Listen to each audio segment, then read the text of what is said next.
Maybe a better way I should have described it is they kind of ignored what the rest of the lineup was, right? And it was just like, okay, we just need something that's going to beat AM 1-1. So even if it's not like an overall great troll game, they wanted the carry-on-carry matchup, right? Yeah, it definitely looks like that there. Can definitely be tripped up a little bit, but I think with like the backup of heals and stuff like that, the Chen, it makes it so that this, these silences, you can actually deal with them and get your battle trance off almost always as V-Tune, as we see starting an aggro positioning for no Techies. And I'm really curious to see how this top lane does. I'm definitely in accordance with what the panel was talking about, how this looks like it could just be a free lane for anti-mage. I mean, Solo is one of those players that he might just skill Voodoo Restoration, and then they just play for the farm, and that would probably be phenomenal for Crystallize. Yeah, I don't think that's a bad idea whatsoever. I don't know if you've been playing much games in NA, but it feels like, I know Southeast Asia is picking up a lot, but NA especially has been grabbing a lot of Witch Doctor as well. And sometimes, you just pick up Voodoo Restoration level 1 or 2 and just chill out in the lane. They can't really pressure you when you have that ability. Yeah, and it's like he skills it immediately. So we already see what he's going to do in the top lane. He's just going to play a sustain and harass game, and this should be a pretty free lane for no Techies for the most part up here. I actually saw this matchup yesterday in one of my pubs. It wasn't side lane AM versus Void Spirit. It was mid AM versus Void Spirit. It wasn't a fair matchup, though, because it was Thompson playing the Anti-Mage, and it was my poor rank 300 Void Spirit getting thrashed. But I do know that matchup doesn't feel great for Void Spirit unless you're able to really put damage on the AM, in which case Voodoo Restoration is going to be able to fix that. Yeah, they're just always going to be able to win that trade war up top, and I mean, it should just be a free lane for Crystallize, and that's pretty much what they're playing for this game, because like you said, they're playing versus these quad int heroes, playing versus Storm, so this is very ideal for him. Look at bottom with the Zayat's pulling creep waves, got some funny business going on with Roger. Yeah, with the extra Chen creep sitting there as well. Malik doesn't quite manage to get the blood right there. Meanwhile, Roger will continue to contest Zayats for all of these last hits. It's always a little awkward pulling like this when you're on Dire's side, since you do have to pull it all the way back between the tier 2 and tier 3. But, it is what it is. Oh, Courier. Oh, jeez. Bloodseeker Courier almost just walked right through Roger. That was a little close. The big discrepancy right now is mid. Iceberg is destroying Urgon right now. He keeps pushing him off the wave, and oh my god, he might actually get the kill. Okay, never mind. It's still though like 9 last hits over him, and he's putting the pressure on Urgon. Not able to get last hits even under the tower here. 4-13. Yeah, this is just terrible. He's gonna need a power rune. Like, this is becoming one of those situations where you are losing the lane so early on that you're gonna need a little bit of luck to help you out. They do manage to get the first blood at top lane. As Crystallize is gonna now turn and chase down Always Wanna Fly as well. All of this without even an Orb of Venom. Crystallize didn't even need that. Was just able to play so far forward, and his Void Spirit just kind of melted. I was literally about to point that out too. I was literally about to be like, maybe you should just bring an Orb of Venom out here, because this looks like it's going to be a constant kill lane for him if he does have it. But yeah, without it, they're able to get the 1 kill. Push Always Wanna Fly completely out too. And he doesn't have the freest farm though somehow. He's actually only at 10 last hits. I thought he'd be just completely free farming, but he's getting pressured a bit. Yeah, it probably feels like one of those situations where you're focusing so much on harassing the enemy, you just end up missing CS as a result. As he's going to blink back here. They did manage to get a hard camp pull, so that denied a full wave. That's going to feel real good for no Techies. But mid does not feel so good as the domination of Iceberg continues. 20-5 compared to 10-2. Iceberg was a true game winner in game 1. And it feels like that's sort of been the story of Iceberg, is that he is such a good mid laner that he will just straight up win games for you single-handedly because of how well he dominates that mid lane matchup. Yeah, I mean, I've honestly been seeing Iceberg win almost every single one of his lanes. He gets the glyph aggressive onto Urgon here too, to keep the creep wave alive under the tower, gets himself more denies. And yeah, the problem with Iceberg really was for some time where in the later stages, he made these mistakes. He's been cleaning up his act a lot. As we see 4-minute bounty runes being checked bottom, it will spawn as action is happening top. And Urgon will at least get this DD for himself, denied away from Iceberg. A DD, but no bottle to refill. That's how far behind he is. He hasn't been able to buy that yet. So instead has just been funneling himself some regen. Yeah, and they can't even like set up a gank onto Iceberg in the mid lane too, because they put that preemptive ward way earlier on in the beginning of the game to watch if the Earth Spirit, if Zayats does look to make rotations. The only way they can kill Iceberg now is if the puck gets 6 and they TP gank. But Iceberg is going to have a significant level advantage at this point that he might actually just pick up like a raindrop or some extra survivability in case that does kick out. So, Fox, what do you think about the fact that no Techies, I'm seeing a lot of similarities here. Again, a situation where they don't pick a traditional frontlining offlaner, and another situation where Zayats is giving his offlaner a lot of solo experience to try and get him to faster level 6. The biggest difference here is that they have Initiator, it's just from their mid lane with Puck. Do you feel better about no Techies lineup because of that? Yeah, I mean, absolutely. I think also Bloodseeker, he's this weird frontliner, right? Because he's not like strength or anything, but he's got such significant armor, and usually like he builds up into a couple of times like either Yules or Greaves like that. So he's got options he can go for. But yeah, they have a lot of different other forms of initiation where I feel like it could work because of that. Zayats tries to roll in, misses. Just ever so barely onto V-Tune. V-Tune's been farming pretty well, 32-6. Malik is doing all right for himself as an offlaner, 19-1. So feels like, yeah, they're winning the top lane. Mid's getting demolished, though, on the side of mid Techies. And off lane, it's going all right, but it's definitely Na'Vi winning out on this laning phase overall.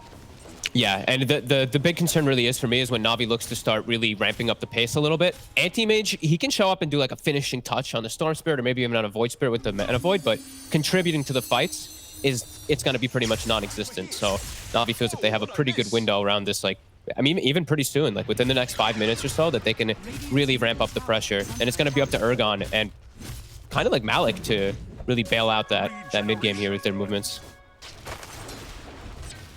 Radiant's middle tower is under attack. Level 6 nice on the puck for Urgon, so we'll see if he's able to make a good rotation here sometime soon. Iceberg with the Dream Rune, just moving from camp to camp, finds himself, his quad or triple camp that he's got stacked up over here, and full mana to be able to do it. So that's huge for Iceberg. Yeah, this is twice now. Giving Roger the Chen. He contests the lane for the first like 3-4 minutes, and then he's just a stacking machine from there on out, and it's allowing Na'Vi to go from slightly winning a laning phase where they're up by like maybe less than 1,000, maybe up to 1,200, to all of a sudden being up 2-3K because one of their cores is able to go back and clear through stacks. Top lane, Crystallize is battling it out with Always Want to Fly. He's getting a little bit low. The Restoration is going to keep him up, but General with that 6 is going to pursue. Crystallize is going to pop an extra bit of regen that he had with a Fairy Fire. Solo still trying to limp away through all of this. General really wanted that kill because he has an early earn. Iceberg, like to get those he steps up. They're ready for him. Oh, nice. That's a big kill right there. Ward that Zayats had placed earlier in the jungle, just scouting him out the whole time. Puck, Urgon actually got in a good position for him to capitalize on being there. That was really nicely done. That's a huge kill too. They have to slow down this Storm Spirit, because if they didn't, we've already seen, Kyle mentioned on the panel too, is these rushed Orchids could definitely be a bit of a problem for no Techies if they come out too early. The Puck and the Anti-Mage pretty vulnerable to that. Yeah, they got to slow him down and give the Anti-Mage enough time to be able to farm up that Manta. I have to say, I don't love Bloodseeker offlane as much as I used to. I'm watching it, it's just like he throws down this Blood Right, and he no longer gets the guaranteed kill on the range creep like he used to. Yeah. It feels like watching him, he's missing like every single range creep as a result. It's always being denied by V2. Yeah, I mean, and the mana change, right, too? That's where it didn't get hurt that much. Right, Rupture got reduced, but Blood Right got increased and reduced damage. I mean, we're definitely seeing an effect of it, because I'm seeing a lot of teams go away from it as V2. There's a Rupture. It's a little surprising seeing this Rupture before the TP rotation is even started, but it's going to be here now. Urgon has finally arrived, so V-Tune's going to be able to get off the ultimate. He's going to be forced to chase for a long time, quickly surrounded, and very, very dead. Meanwhile, the rotation comes out from Iceberg in the top lane, does kill Solo, but what they really wanted was to potentially kill Crystallize here. Navi's is going to set up to defend this safe lane tower. I mean, no Techies doesn't have natural push, so they're probably feeling that they can set up to just fight around here with General, and they'll find Zayats right away. Yeah, he tries to roll out, but General actually puts himself in a position to block that, but now he's caught by the coil, completely out of mana here. Crystallize is going to let that mana void rip, and they're going to have to leave General to die here. So, very likely giving up on this tower now. I'm not sure if that was like a split of decision-making there, if they thought maybe Iceberg was going to be able to come bottom and help out, but ultimately they're just going to trade safe lane towers. I thought he was actually gonna. They both had mana, him as well as Always Wanna Fly. It must have just been a call to just sack the safe lane. It's not like it's that valuable at this point right now anyway, as your jungle is starting to get taken over by these wards. So I think they're gonna be looking to play top side. So I think they're just like weighing the benefit of the move there. Yeah. Just some kills, maybe not worth it for Iceberg, as he can get much more up top. Yeah, I think that's one of those situations where maybe you as a team have an idea, or like your 5 position, your 3, they have a separate idea. Iceberg, who's been getting so much farm, it's important to protect that farm, right? Like, yes. You don't want to take a hasty team fight at bottom lane and throw away this gigantic lead that he has. He's at 5,000 net worth right now, while the Puck, for example, barely hitting 4K. Yeah, when you're a hero that can have so much impact, like in this mid game, you don't want to sack your game when, you know, your other lanes, they're still doing just fine. Like, sure, your troll maybe was feeling a little bit behind and all that, but he's actually ahead of the AM. So Iceberg, it's about his game. It's all about his Orchid timing for them to just continue that pressure. He's going to have it probably within the next minute and a half or so, as I see Roger setting up even more stacks at the moment. Royal Jelly. That one's always a feel-good. Smoke breaks there onto Always Wanna Fly. They're going to try and roll at him, but Always Wanna Fly can roll just as well. Wait, did I see that right? I think Zayats tried to silence him, and he rolled through Zayats' boulder and got the movement speed extra, right? Yeah, I'm pretty sure that's happened, because he definitely hit a stone somewhere, and I didn't see his stone pre-laid out. That's pretty funny. I thought I was on crack or something, and they added now, like, Rubik just gets a boulder now or something. I was like, wait, what the hell? Okay, so... Yeah, I was looking like, maybe it's because his passive somehow, like, okay. Urgon solo. They can't really do a whole lot with that coil. In fact, Urgon is going to have to abandon solo here to die. Now, they are going to roll in with Zayats. He doesn't quite land the boulder. It doesn't hit that extra bit of damage they need onto General. There's a Blood Right to kind of cover his tracks, but Zayats is in trouble and needs to get to the low ground here, but his roll isn't up for another 3 seconds. He's caught in the corner. Urgon and Malik, they're going to come back in here, seeing that Iceberg is completely out of mana here. The opposing Blood Right, but damn, that's a mana void that somehow just clipped Always Wanna Fly, and he fell over real quick. And immediately finishes the Battle Fury right afterwards, naturally into Ancients too. Perfect contribution from Crystallize. Storm, we do see the Orchid was finished up right as he was dying. I think he did get the purchase off, so didn't lose much gold, but a big kill for AM. Yeah, monstrous. We're going to see that, see the boulder drop here. Yeah, you called it, Giannis. That was perfect. He dropped right in front of that the Rubik, I think, to try and pull it back, and instead it got gobbled up. I honestly, I was so confused for a sec. That was the only solution only thing I could think of is, I mean, it's still 3K gold lead for Na'Vi, and they're still in a really good spot. Now they have the Mech, the Hand of God, the Orchid. So now, again, they've hit this big timing window. Let's see if no Techies is prepared for it. They have to have all their ults at the ready. Magnetize still about 30 seconds. Urgon's positioning in particular is going to be everything for setting up for this one here and guarding his teammates. So they're going to pressure mid. Looks like they're even bringing V-Tune over. Yeah, here comes the Chen push. This is one of those timings on the Chen you feel so strong, because you've got your ultimate, which is like percentage-wise a huge amount of people's general HP pools right now. You've got these Chen creeps that you still don't have the nukes to be able to completely deal with. They immediately get the silence onto the Puck, but at the same time, Iceberg was silenced in return by the Earth Spirit. It just didn't last that long. Always Wanna Fly is going to be caught behind the Tier 1 tower, but the Hand of God actually goes off, and maybe he can still survive through that Maledict, which Solo is not going to be surviving through that Assault, as General and V-Tune wrap around. You said no Techies needed to be well set up to be ready to defend this mid tower, and it looks like they just weren't, honestly. Yeah, it's really all on Urgon. He has to be in a much better position there to not get silenced. Maybe he just didn't know that the Orchid was finished up at that moment, but I think they saw him for a slight second as committing in Zayat. Zayats rolled away right as the Orchid was hitting him. It doesn't matter. He's going to die either way, as Iceberg still had plenty of mana to be able to chase down. And they do manage to steal Blood Rage for the Rubik, so that is going to be a potential big upgrade in damage if he throws it onto the Void Spirit or Storm. Oh, and Iceberg now gets himself an arcane rune too. He's getting some very, very nice runes. I think he wants to finish his level 12 before he jumps into any more action, because it does give you a big spike in power. And they've already got what they came for, right? Mid tower's taken out. Now they can back up, reset, because Hand of God was used, and they're going to get a bit more of the map. But I still do want to see them look to play aggressive, right? They're playing versus AM. They've got this big window here where they're just playing 4v5 throughout pretty much this next 10, or actually next like 5-6 minutes or so, until we expect Crystallize to have a man soon. Long jump. Iceberg, fast moves. He is going to try and TP out, but it's not going to happen fast enough. That right there is a lot of damage. Okay. Into the Roche. They actually get an opportunity just from that one kill. They've got the 2 points in penitence, so pretty decent. And they also have the built-in lifesteal for Troll Warlord, a nice possessed mask, so should keep his sustain up. God, those new tier 1 items, man. That mask as well as the fairy trinket, they are a little bit overtuned in my opinion. No way that it should give 7 stats as well as 7% lifesteal. I feel like it's just like, or 7 your main attribute, sorry. I think it should just be a little reduced, but because it's just too good on the certain heroes that get it are just, I mean, maybe that's just the way that they want it to be, but like Fairy Trinket on certain heroes is just absolutely busted. Possessed Mask on like Morphling and some of these other like insta junglers like Terrorblade just feels way too strong. Stupendous.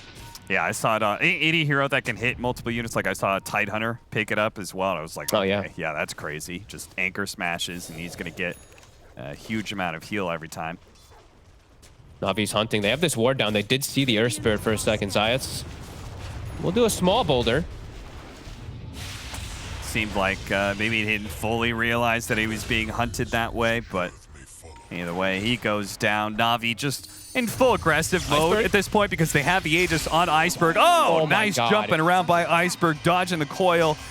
And again, still has that Aegis, so he's daring no techies to go onto him. His allies could definitely rotate if needed. He'll make sure to keep that mid lane pushed in front of 3 heroes. He's able to just push that mid wave into the tier 2 while the rest of his team is showing popping this tier 2 at the top lane. Once again, they're going to take that early outpost before 20 minutes. Yep. And Iceberg, I mean, continuing to just show off individual skill, right? Dodge the Atos, jumps in, pressures the Witch Doctor for a sec, dodges the coil too. Doing phenomenal. And they're continuing to apply pressure, and V-Tune's even walking up to knock on the front door right now with this Chen army. They know AM is nowhere near ready to fight. Yeah, might as well.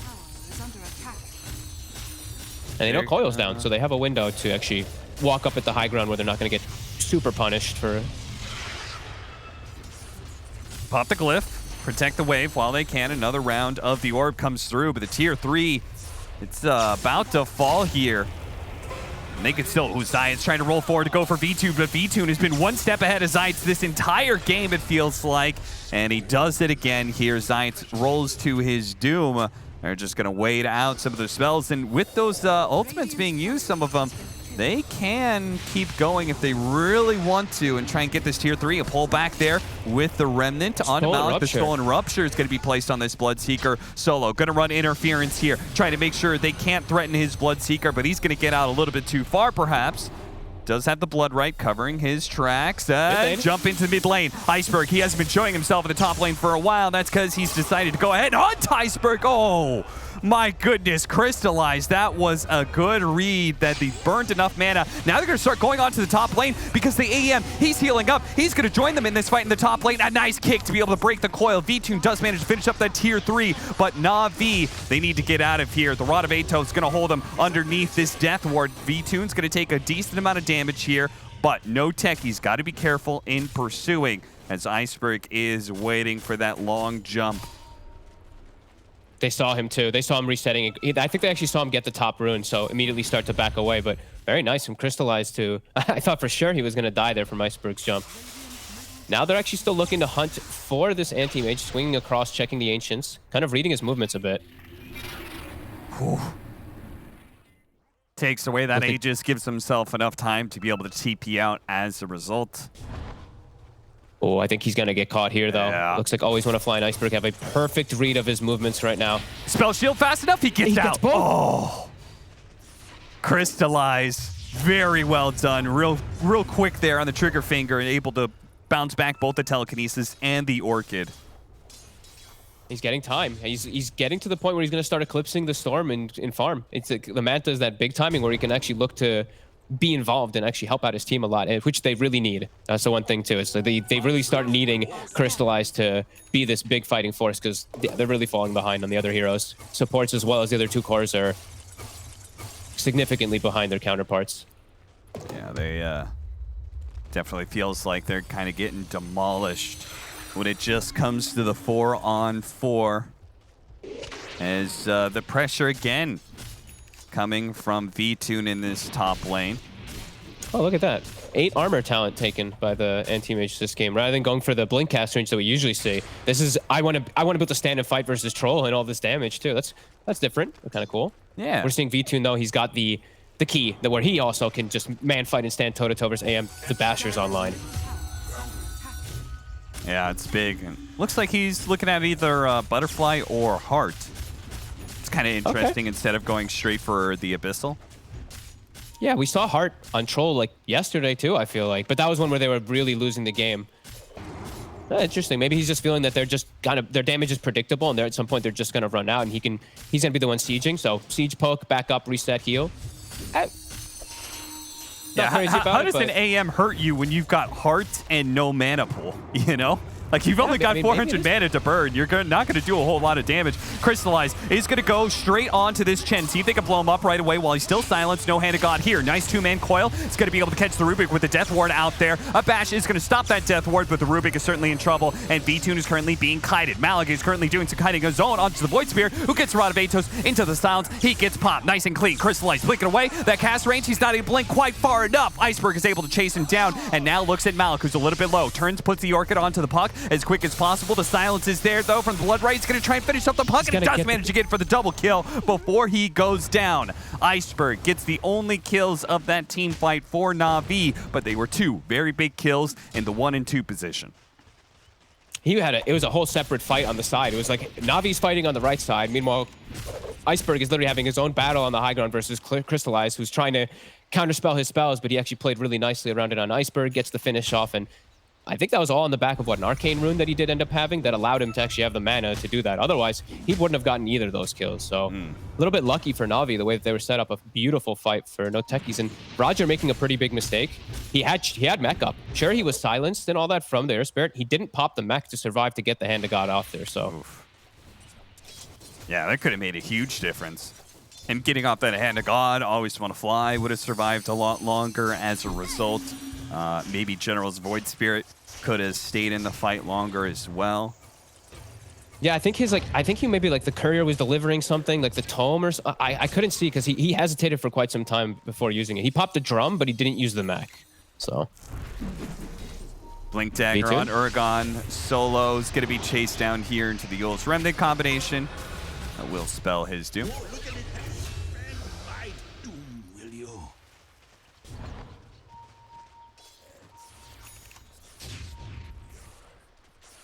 It seems to me like Na'Vi is just going to keep no Techies up at this top part of the map, saying you're just going to have to constantly defend. Since you lost that tier 3 so early, we're going to make sure that we're just going to approach your high ground, and you don't really have much of an advantage when it comes to this fight. There's no tier 3 tower aura, there's no tower shots they're going to be poking away, and they're actually maybe going to choose not to even fight this top lane whatsoever. Yeah, when they don't have their full squad up, there's no way they can test into it. Yeah, free racks, great call from Na'Vi to just make the move up there, ignore the side lanes, ignore the mid lane and the bottom lane in particular. Crystallize, he does get a nice cut into the mid wave, and he's getting closer to this much needed Basher. But Na'Vi is not hesitating with their movements here. V-Tune, as you said, it still looks like he's going to go for that heart, but they smoke and look to try to sweep and find this AM. Radiant's middle tower is See if they attack. cut over to the triangle or if they cut down. Down is definitely where the AM's going to be playing more often since he is such a mobile hero. You kind of push that that positioning to the limits. With a hero like Ooh, the AM, scan. a really good scan. It's going to be able to catch the AM here. Can they get the disable out? Okay, they lead off. Manage to grab him. They have a follow-up with a telekinesis, and the Remnant's both going to be there. Crystallize tries to get the blink away, but he ends up dying to the Rubik in the end. The Rupture goes out onto the Storm Spirit, but Storm's just going to bide his time here. A cast bouncing around with the illusions, but Iceberg jumps back forward to make sure that Malik and Soul are both going to be punished, as with no Crystallize, Iceberg doesn't have much to worry about. He can jump forward super far, be low on mana, and there's nothing that no Techies can do to turn and fight him. Navi just has an amazing shot calling, amazing reads of the map, right? They see everything that's going on top and mid lane, and they just know he's going to be bottom farming that spot, and always want to fly with the Stolen Maledict. They know that they have enough damage. As soon as he walks up, he gets hit by an overwhelming amount, and that tick hit him very hard when he did blink away. And Bloodstone charges for Iceberg. He does get, I think, 3 of them from all 3 kills. Oh no, Zayat. He could have maybe used that Invis rune to see if he can cut the mid-wave or something. Instead, spotted some couriers, but couldn't even get the one that he was searching for. Oh. Well, that's why you take the damage town at 10, so you one-shot couriers. Bloodseeker building into a medallion, but right now, if you're Navi, you're just waiting for Roshan, and it is up right now, so... No Techies, I think you're left in kind of an all-in defense of Roshan. I mean, I think they actually might just have to fight around this area, even though Crystallize does not have his item at the ready. If they can get a good spot for Mana Void, that can be pretty decent around that area. So I really think that they have to contest it. No way they can deal with an Aegis and Cheese.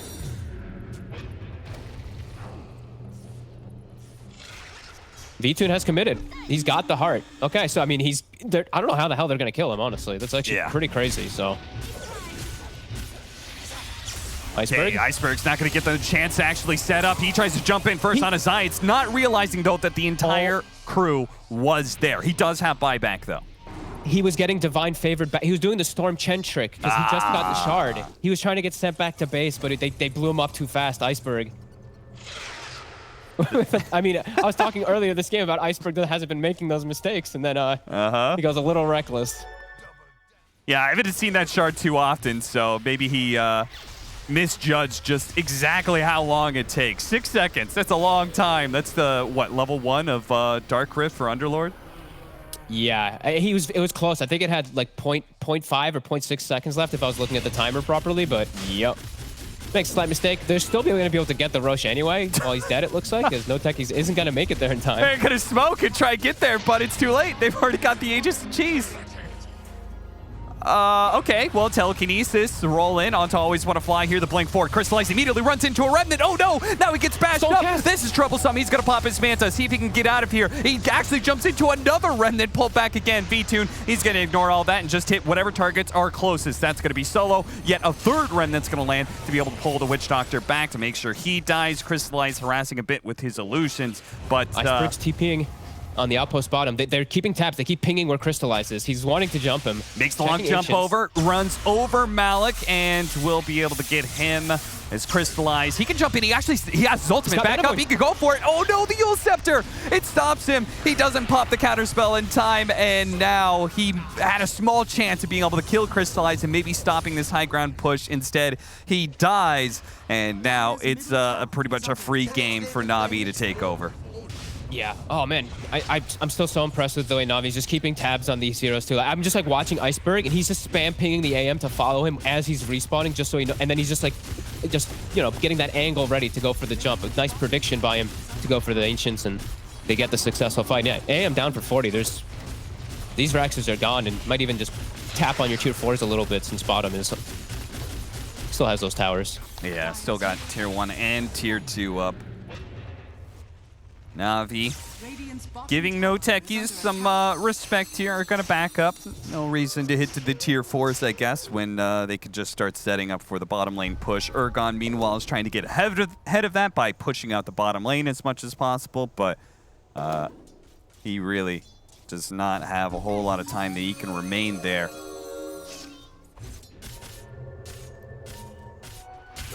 This heart is honestly so interesting. Like, he's actually just unkillable. It's so much HP region. Maybe it is. Especially versus this team, maybe it is just so valuable. He's having a really good, really free game anyway because of how aggressive the rest of Navi is, but I'm still just intrigued by it. That's the second time I've seen it, so. Just that max HP regen during it. And here goes the jump. He's getting sent back to base. BKB, just in case he got a little scared there. He was like, oh, I remember what happened last time when I was around in AM. General's amused by it, it seems. Yeah. All right, they're just gonna keep doing that, and I mean it's already tough enough with Aegis and Cheese out, but with a Storm Spirit being able to make free zips like that, I don't know how no Techies set this up to make it a winning team fight. It apparently starts with Solo running into the lane super aggressively while the rest of the team cuts back and see if they can catch Iceberg. I think it was a play. After all, he's not the one with the Aegis, so Solo has pretty much given up his life for the rest of the team to cut behind and see if they can catch Iceberg, but I think Iceberg somehow knows. And now BKB's down, so they're really looking for him, really gunning for him. Oh, they spotted him for a second, but Iceberg starts jumping away. He's making some emergency jumps around to make sure he's well hidden. Nice two-man silence is set up, but this needed to be going onto Iceberg and eliminating him nice and quick while he's separated from his allies. It was a unique idea from no Techies, but fortunately Iceberg seemed to wisen up to it.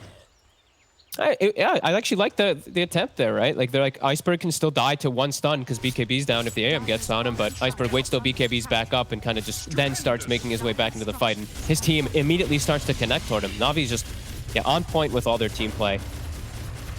They're going to pop the glyph since their wave is being cut here. They keep that range creep alive, and they can't go high ground. Crystallize almost got that courier kill there onto V-Tune. Says V-Tune, heart regen with a blood rage too. He's just full HP, beating on the tower super hard. Iceberg pump faking it a few times. He's got Cheese, so he's really not that scared of a 1v1 against the AM. Crystallize, what happened there? He TP'd back and immediately got controlled up, and that's it. GG. Solo's gonna call it. This was an utter